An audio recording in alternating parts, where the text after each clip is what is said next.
We're not the suits that talk football. We're the dudes that know football. And you've just crossed over into the trend zone. Casey here with Dave. We are the football dudes. Dave, are you ready, bro? Oh, yeah. You got that right, my friend. Let's do this. All right. Our next stop is the trend zone. It is Monday, February 10th, coming to you from Los Angeles, California. Hey, it's a beautiful 62 degrees here in the Sherm. Not bad for February, Dave. It's 58 and sunny here on the west side, but it is a little chilly with the wind, I got to tell you. You might have to use a parka. A little chilly.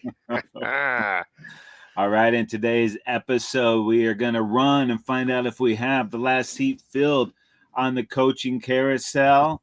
We're going to talk about some hardware handed out during the week. And then, of course, we're going to recap the huge game. Those Philadelphia Eagles, those stinky, dirty birds, are the champions of the NFL. And we're going to tell you how they got there. But, Dave, we can't do a trip through the zone, bro, without some tasty nugs. Yes, sir. Well, how about let's go back in the Wayback Machine, Casey. The first Super Bowl known as the AFL NFL World Championship. And compare it to this year's Super Bowl. How about the average ticket price back then? $12. Ticket price average for yesterday's big event, $5,658 for your average ticket. So how about the cost of a 30-second commercial? Way back when, it was $40,000 for 30 seconds. Righteous. Yesterday's big game pulled in $8 million per commercial. And then how about the global audience? One country was privy to watching that Super Bowl, the first Super Bowl before it was even coined the Super Bowl. Last night's game, 195 countries were able to view that game. Pretty awesome. NFL on pace for global domination. My, how the times have changed, Dave. Yep. You know what doesn't change, though? Where you can get the Trend Zone, the podcast you're listening to right now, available for subscription, Spotify, Apple Podcasts, Google Podcasts, Amazon Music. All right, Dave, coaching carousel, we mentioned it's got one seat. It looks like that seat is filled, but as we record this podcast, it hasn't been. I'm going to guess by the time we post this podcast, that seat will be filled. Yep. Obviously, the holdup was the Super Bowl coaching staffs involved in this particular hire. It's the Saints, and looks like they've targeted Kellen Moore, offensive coordinator for the Eagles. A pretty wise decision, although, Kellen Moore has been an ascending coach over the last handful of seasons. Had a stop, of course, starting there with your boys in Dallas. Jumped over to my Chargers for a season, and then over to the Eagles. That success there running the Eagles offense is likely what obviously got him this gig. Yeah, that would look like he was going to be a contender for that Cowboys gig. And then in that time that he was getting ready for a Super Bowl, Cowboys went with Shoddy. Like you said, an emerging star, offensive mind or whatever. Pretty soon he'll be able to grow a mustache and maybe rent a car. Until then, he's just going to be the head coach of the Saints. He's going to get carted everywhere he goes down on Bourbon Street. Yeah, and they got Derek Carr there, so he's going to be part of making Derek Carr one of the elite quarterbacks, hopefully in the vision that they have there for this situation. Getting that Saints offense, which has got some good pieces, getting them moving. They have some cap decisions to make, et cetera, et cetera. Also looks like they may be targeting Brandon Staley to be defensive coordinator there. Of course, those two worked together for one season in Los Angeles as Brandon Staley's Chargers was the head coach and Kellen Moore was the OC. So there's your connection there. Yeah. All right. That will be wrapped up soon. And the NFL's kind of made that bye week going into the season an event, most specifically the NFL honors. And they did that before the Super Bowl. And the most valuable player of the league was Josh Allen. It was a close one. This one was obviously between Lamar Jackson and Josh Allen. Josh Allen just seemed to put his team on his back all season long. Both guys fizzled out in the playoffs, big picture, but Josh Allen gets the MVP, and I think it was deserving. Totally. But if you would have said, "Oh, Lamar Jackson's the MVP," I would have said, "Okay." The numbers tell you Lamar, Yeah, because his statistics were fantastic. But I just think most valuable player to your team might have more appropriately fit Josh Allen's season. yeah. Great seasons by both of those No guys. doubt. The Super Bowl appearance still eludes both of them. Yep. At least for another year. All right, offensive player of the year here, Dave. No surprise. Yeah, Saquon Barkley for the Eagles. Wow, behind that big offensive line, just the holes that he was able to cruise through all season long, racking up those ridiculous numbers. He was obviously even in the most valuable player discussion too, and that doesn't usually go to a running back these days. So credit to Saquon. What a year. Yeah, Jamar Chase picks the wrong year to do the triple crown at the receiver. So Right. Well, and sorry. also it sucks when your team doesn't make the playoffs. I think, having that is also just that dark cloud that kind of detracts from Jamar Chase's case. And then the defensive player of the year, Dave, from one of your favorite teams, Patrick Surtain the second from the Denver Broncos. Yeah, a lot of good players that were up for this. Myles Garrett maybe would have been my pick there with the dominating year that he had. But Surtain obviously has been a consummate pro for years and certainly had a great season. And I hate to show the Eagles any love, but Zach Bond, dude, comes to the team as a special teamer. Yeah. And then all season long becomes one of the most dominant playmakers, like a little baby Fred Warner for the Eagles. Yeah, what were the Saints thinking not finding that talent there and just keeping him on special teams? Man, when he gets here and he just blossoms like this, it's pretty outstanding. Trey Hendrickson, also a nominee for that, also a former Saint. And then offensive rookie of the year, Dave, no surprise here, Jaden Daniels, quarterback, Washington Commanders. Yeah. Jaden Daniels had a phenomenal season, obviously, and took his team to the Final Four. So that, I don't know when the votes were due, but man, did this guy have a fantastic season with his arm and his leg. He just seemed much, much more than just a rookie there, and I think that's what separates him from the other dudes that were involved. Well, Brock Bowers, phenomenal season. Phenomenal. We almost phenomenal at the same time. Right. Left off this chart. My guy, Ladd McConkey, but Brian Johnson Jr., Brian Thomas Jr. For the Jaguars in bad circumstances there had a fantastic rookie season. Kind of overlooked, I think, just because of the circumstances there.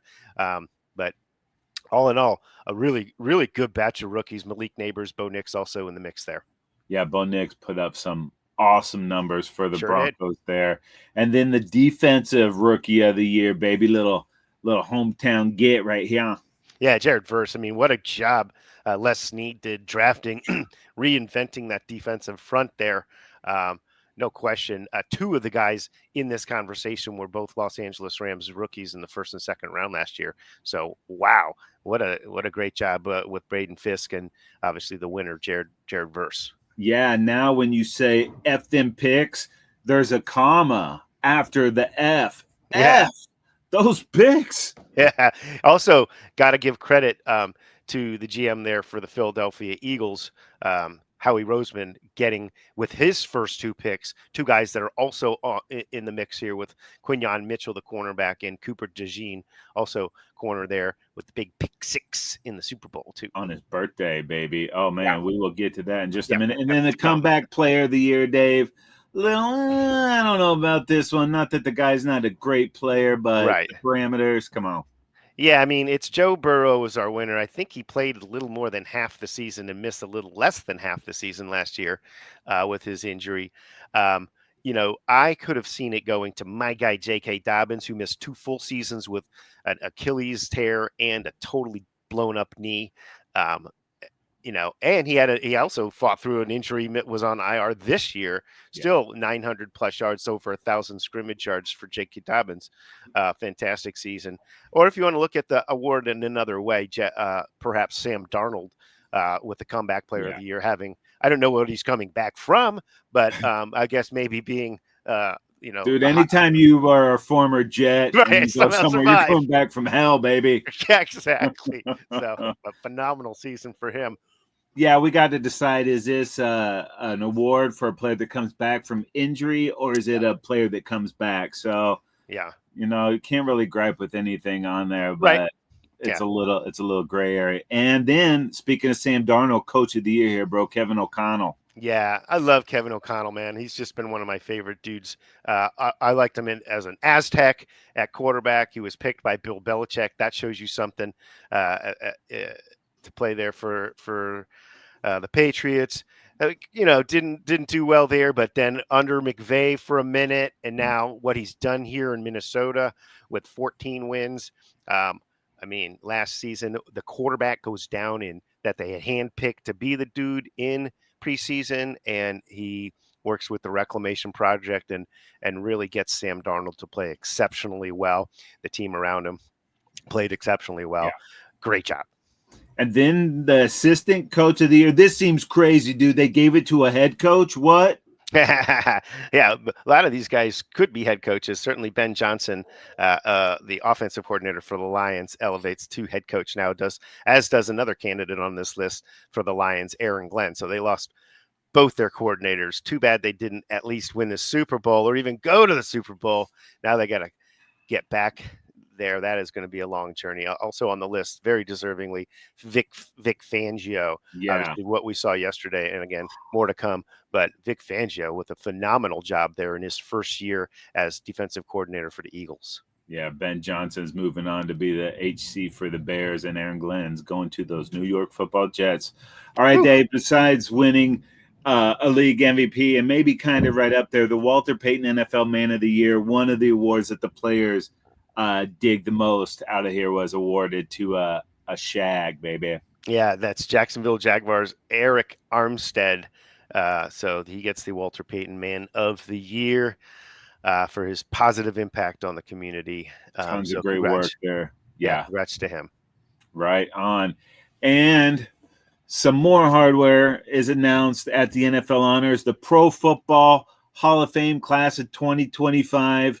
It looked like it was going to be all Allens with Eric Allen, the cornerback, and then Jared Allen, defensive end, had that sweet, sweet mullet. And then Sterling Sharp. Got some brothers in there, but finally, your guy, talk about him, Dave. Yeah, I'm going to talk about Antonio Gates. Should have been a first ballot Hall of Famer. He was available or eligible last year. Did not get in last year, was snubbed. But he definitely one of the most impactful offensive players in history. 7th in receiving touchdowns, highest among tight ends in receiving touchdowns, 14th in touchdowns overall. Not quarterback touchdowns, but anybody else, running back and receivers, 14th in that category. So very, very much deserving of the Hall of Fame. Good for Antonio Gates. I'm happy he's there now. Yeah, and a couple names that didn't get in. Eli Manning's got those 2 Super Bowls, but some very pedestrian numbers when he's not kicking the crap out of Tom Brady. T. Siggel, Adam Vinatieri winning a couple Super Bowls there. But my guy, dude, Darren Woodson, the safety, one of the best safeties of the era, still doesn't get in. This is a travesty, especially when you look around and see some of the other safeties that did get into the Hall of Fame. Yeah. They're hanging my boy Woody out to dry. And I think it's crappy. So hopefully now that he's going to move in to the old timers in there, hopefully it's in with some of that. A small group though, 4. I mean, you could have. I don't know. Interesting that they weren't able to get another couple of these very many candidates that are quite worthy on this list here. I mean, certainly. So. Oh man, Dave. Yes, sir. What does NXS, Crocodile Dundee, and our Los Angeles Rams have in common? We're all going to put a shrimp on the Barbie. The Rams, of course, are going to be hosting a game in Melbourne in 2026 in a multi-year commitment the NFL has made with Australia to televise these games, or actually host these games. My mistake there. So Melbourne Cricket Ground is where the game will be played. Of course, maybe have to do a couple of modifications there to the site, perhaps, to get NFL ready. But Australia, 6.6 million people, they're ready to check out some NFL football at home. I think it's going to be quite a party, right? Yeah. Don't change for you. Don't change a thing for me, Dave. Okay. And what do the Steelers, Bono, and Guinness have in common? It would be Dublin, Ireland. This one's in 2025, so it's coming up this season. And it will be the Steelers, the home team for the Dublin game there. So we don't know who they'll be playing. Yeah, so that's a pretty awesome game though to have over there in Dublin. I imagine both of these games would happen like as the first game of the season, or somewhere around the bye. You have to put it around their bye in order to give them time to make that trip and acclimate their bodies to the time frames. Now that we got a little taste of that Friday night game. Yeah, that's right. That's so the wheel spinning. That would be perfect, especially with the travel for Australia. So yeah, they can get out there 3, 4, 5 days early, acclimate to the time change, and then boom. Is there any chance have that extra time on the other side that the NFL starts throwing us a Saturday game opening week too? A little Thursday, Friday, Saturday, Sunday, Monday. Woo! I wouldn't put it past the NFL to steal a 5-day weekend to start the football season off correctly. That sounds pretty awesome. Yeah, global domination at its finest. Dave, I mentioned a little domination earlier, and that was done by the world champion Philadelphia Eagles yesterday. They kicked the crap out of the Chiefs 40-22, and it was not even that close, dude. Yeah, I mean, it was an absolutely astonishing turn of events that, the score doesn't make it seem as lopsided as it really was, with a couple of garbage scores there late for the Chiefs, but total domination by the Philadelphia Eagles front four in particular, but defensively overall, just that front four just constantly pressuring Mahomes, at least 16 pressures and 6 sacks for the defense. It's just not a moment back there where Mahomes felt comfortable, and it's Mahomes usually pressure him at your own risk because he can totally burn you and find his guy open and make big plays with his arm or his legs. But really, he was totally dominated by this Philadelphia front four. And in Super Bowls past, we've seen these Chiefs come out kind of slow, but then start getting that traction and getting some stuff going. That was never the case yesterday, and it never even felt like they were close to doing anything, dude. Just that Philly defense, man, was giving them all kinds of fits, and they abandoned the run game, I think, a little too quickly in this thing. I mean, when they did run, it wasn't getting much, but then they just left it, and they did not. This is the team that usually makes the changes when they can, get it right. There was none of that last night. Yeah, really. I mean, they ran the ball 7 times with designed rushes, and Mahomes ran it 4 more. So that's 11 rushes in the entire game. I mean, you could see them getting that in the first quarter or first half or at any point in time, I mean, so it's amazing. They did, think they were going to pass the ball, obviously, a little bit early and establish that, but that didn't work out the way they were hoping, with the Eagles able to play with 7 guys in coverage all game long and still get an enormous amount of pressure. They found the weak spot on the Chiefs, which everybody knew about, which was that the offensive line didn't have great tackles. And, they tried to move Thuney out there to left tackle to try and, handle that. And it seemed like it worked for a couple of games there, but man, did they get absolutely smoked in this one. And then the thing is, we've seen like big pressure against Mahomes. He usually handles it well, but he was seeing ghosts last night and making un-Mahomes like plays. Obviously, the pick 6 had a couple interceptions, and he was out of sorts last night, and he took some big time hits on those sacks. Yeah, the sack fumble he had, there was a monster hit. I'm very surprised they didn't call that. Hands, in punching to the face. Yeah, I mean, it was just about as the game was, I think, basically over already at that point. It was something like 34-6 or something, with a couple of minutes left in the third. But still, that would have negated that fumble. If they'd have called that a roughing the passer there. But it just mattered. And Dave, though, if you all week, everybody, us included, we'd said, If they can limit Saquon, they're going to win this game. So Saquon, you're reading my mind right there. 57 yards. Yeah, we thought if they were going to win this game, then we were going to expect a huge game out of Saquon. If not, then Jalen Hurts would be running all over the place. Neither of those things were true, although Jalen Hurts did run for 11 carries and 72 yards, and it seemed like when he did, they were always huge. That's sort of what Mahomes normally gets on the other side. Mahomes, the Chiefs. Yeah, and so this was like, oh, shoot, they've got him under pressure, but boom, he would cruise right down the middle, 16 yards and a first down or something like that. So Hurts really, really with a great job. He was their leading rusher with 72 yards.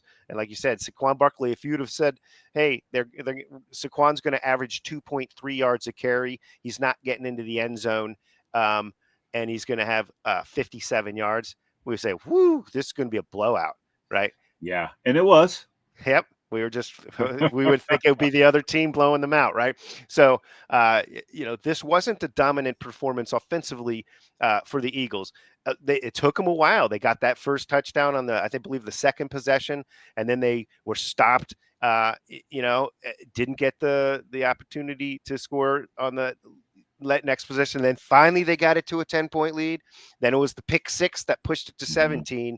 That was like, okay, it's 17-0, but there's still a couple of minutes here in the first half. Mahomes, and as bad as they've played, if he can roll them down the field for a score, they're right back in it. But nope, they couldn't do it. No, and the way the game went, let Philly kick field goals on all those extra possessions to keep extending that lead, making it that 2-score game. We always talked about that. How do you beat Mahomes? You make sure it's a 2-score game with no time left, and they just kept stacking on. They didn't have to be aggressive. Only one went for it on 4th down once in this game. So we're kicking those field goals, even a couple long ones, I think. They were all over 48 yards. But they all added up because ultimately they got themselves a 5-score lead at what point in time before the Chiefs kind of got themselves going. So, I mean, all of those incremental points building really were the difference in this game. Yeah, neither team good on 3rd down. The Chiefs 3 of 11, the Eagles 3 of 12. But where you start seeing that difference, total plays, only 49 for the Chiefs, 70 for the Eagles. And then that time of possession, 23 minutes for the Chiefs, almost 37 minutes for the Eagles. Yeah. And then, of course, you talk about turnovers that determine football games, whether it's a regular season game or on the biggest stage like this one, and you have a 3-to-1 turnover ratio. Even the interception that Hurts threw early in the game that kind of negated basically a field goal opportunity. He threw it under pressure. The Chiefs picked it off, and then they promptly punted a couple of plays later, basically. So it really that one didn't amount to anything. The Eagles, however, were able to really capitalize on all the turnovers they got. And then when you're in times of trouble, you expect Mahomes to go to Kelsey. On the day, only 4 receptions, 39 yards, and I don't think he had his first catch until the 3rd quarter. Yeah, that was a stunner, really. Ultimately, the entire Chiefs offense, like all of their arsenal, we talked about the running backs, not able to get those guys going. Just the flustering of Mahomes in the pocket, the passes were inaccurate and they were tough catches. Some of the times it seemed like, certainly in that one play with the wide open receiver, Hopkins. Yeah, thank you. On the crossing route, but the ball was a little bit tough to catch there. If he caught it, though, man, big play would happen. But it just didn't seem like any of the weapons for the Chiefs were able to consistently make themselves available to Mahomes, and he just did not have time back there. And they didn't make adjustments. If you know that pressure is coming, let's try to get some runs going, which they didn't. Get some screen passes going, which they didn't. And then just the quick hits. The Eagles do tackle so incredibly well. Yep. So we've seen the Chiefs be able to earn it, though. The 12-play drive doesn't scare them. It's difficult against a great defense like the Eagles, who have been phenomenal all year long. But they never made any adjustments in this game on the offensive or defensive side of the football, man. Yeah, we talked about it going in. Both of these teams were really good in time of possession, and that meant converting. But the way that we saw the Eagles doing it before was Saquon Barkley converting and having big plays and stuff like that, and just being able to run the ball in general, right? But with the Chiefs, it was a mix: the run game, the Mahomes using his legs, finding Kelsey in a seam or something. It just seemed like too often the Chiefs found themselves in third and long and weren't able to, then it was like, okay, they have to pass. And of course, they can't block. So, and they maybe had one first down in the first half. It was just like nothing. It was the very first play. Yeah, it never felt like the Eagles were in trouble. Nope. And on the other side of that, it felt like the Chiefs were in trouble very early on in this game. And there's a reason no teams have ever won 3 straight Super Bowls. And especially now with the parity of the league, you're not designed to have longevity there. Besides getting new tackles, the Chiefs have, it looks like, a lot of work to do. And that's crazy to say about a team that really lost one meaningful game. Yeah. But they looked like on Sunday night like a boxer that was past their prime. We haven't seen them look like that in a long time, and it was giving me shades of my Cowboys at the end, late 90s, when it was like they still had the pieces, but they were just old. Yeah, and let's not go overboard here, though. I mean, Kelsey is possibly going to retire here, but Mahomes is 29 years old, and he's on that epic contract there. They can tear it all down and rebuild it. They obviously have the interior of the line is pretty good, but some of those guys are free agents, obviously. But lots of teams have free agents. So people want to play for the Chiefs. A lot of those receiving weapons are sort of rental dudes as well. But, again, they've been drafting exceptionally well year after year. So they do have a core of young players, certainly, on both sides of the football. Yeah, now with how Worthy's emerged this year, Hollywood Brown getting healthy at the end. Rashee Rice played the first week of the season, so he'll be back. So it's not devoid of talent there, but it did look like all these extra games finally caught up with Chiefs. Wear and tear, yeah. But maybe that's because the Eagles were absolutely dominant, and they have their young core together and a lot of guys on their first contracts. It's going to be time to pay later, but Howie Roseman's done an incredible job of getting the right free agents like Bond. And we talked about it on paper going into this game. We knew that the Eagles were a better team. Like when you compared unit to unit, player to player, and it's statistically speaking. Players unit to players unit. Exactly. When you looked at the stats, I mean, they were so balanced and good, and they put up statistical numbers to support what you were seeing with your eyes, whereas the Chiefs were just like, middling in a lot of different statistical categories, but they had Mahomes, they had Andy Reid, they had Kelsey, and it was like, well, when you look at these teams, the Eagles are better, but hey, who's going to go against Mahomes? Yeah.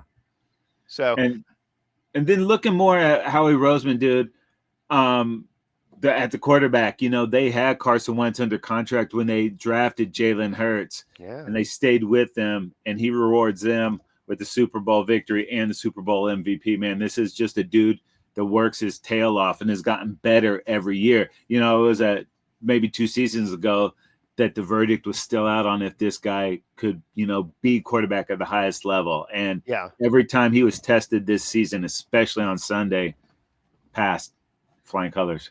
No doubt about it. And you look also at Nick Sirianni about, I don't know what it was, a year ago when or a year and a half ago, whatever, they were 10-1 and they fizzled out, and everybody said, what, this guy doesn't have it. Let's get this guy out of here and get somebody in here who can coach up this quarterback the right way. And they stuck to Sirianni and put the players around Hurts, and he got better, and the scheme built around him. It all came together beautifully this season for the Eagles, and it was just nice. I mean, it was nice to see them pay it off with the Super Bowl win. And now that's the Eagles' second playoff appearance or Super Bowl appearance in the last 3 or 4 years. Yeah. And it looks like they're the odds-on favorite to win the Super Bowl next year, Dave, right there at the top. Yeah, they are plus 600 to win the Super Bowl next year, above plus 700 for the Chiefs, Ravens, and Bills there too. So, yeah, this isn't the last we've seen of this Eagles squad. That is for sure. I know you're not thrilled to hear that, but it's better than a three-peat for the Chiefs.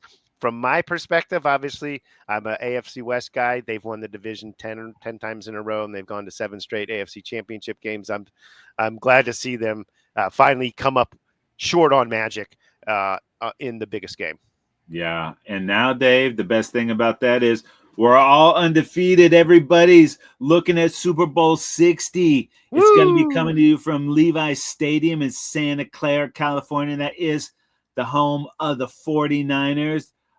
This will be the second Super Bowl there. The first time Peyton Manning's final game, Super Bowl 50, when those Broncos beat a 15-1 Cam Newton and the Carolina Panthers 24-10.